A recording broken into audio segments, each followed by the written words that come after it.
ODI cricket বিশ্বকাপ 2027-এর তারিখ ইতিমধ্যে নির্ধারিত হয়ে গেছে। 4 অক্টোবর 2027 থেকে শুরু হবে এই মেগা টুর্নামেন্ট, আর 21 নভেম্বর 2027 অনুষ্ঠিত হবে বিশ্বকাপের ফাইনাল ম্যাচটি।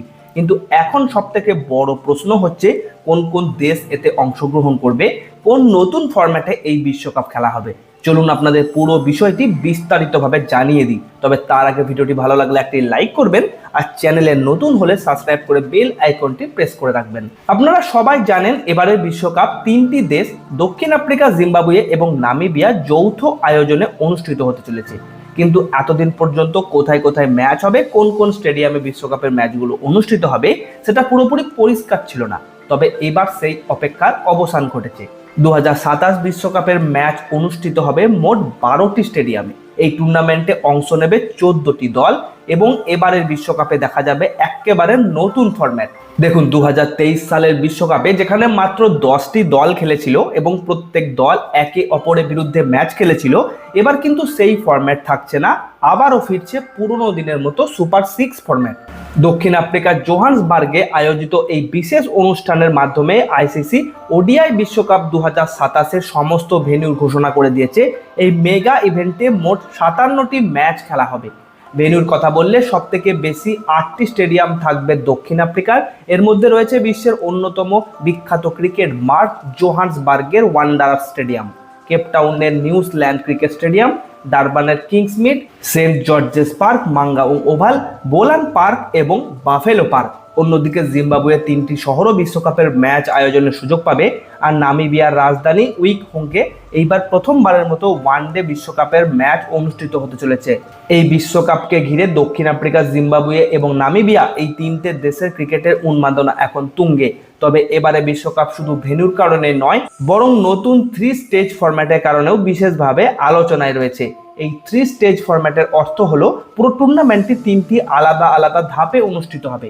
প্রথমে 12টি দল থাকবে, 11টি সরাসরি কোয়ালিফাই করা দল এবং সুপার সিরিজ থেকে আসা একটি দল। এই 12টি দলকে 2টি গ্রুপে ভাগ করা হবে। প্রত্যেকটি গ্রুপে থাকবে 6টি করে দল। প্রত্যেকটি দল নিজেদের গ্রুপে বাকি 5টি দলের বিরুদ্ধে একটি করে ম্যাচ খেলবে।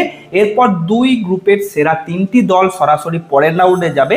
এছাড়াও 2 গ্রুপের চতুর্থ স্থানে থাকা দলগুলোর মধ্যে যে দল সব থেকে ভালো পারফর্ম করবে সেই দলও পরের রাউন্ডে জায়গা করে নেবে।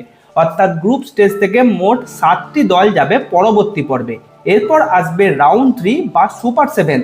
এই 7টি দল আবার একে অপরের বিরুদ্ধে একটি করে ম্যাচ খেলবে, অর্থাৎ এখানে মোট 21টি ম্যাচ হবে।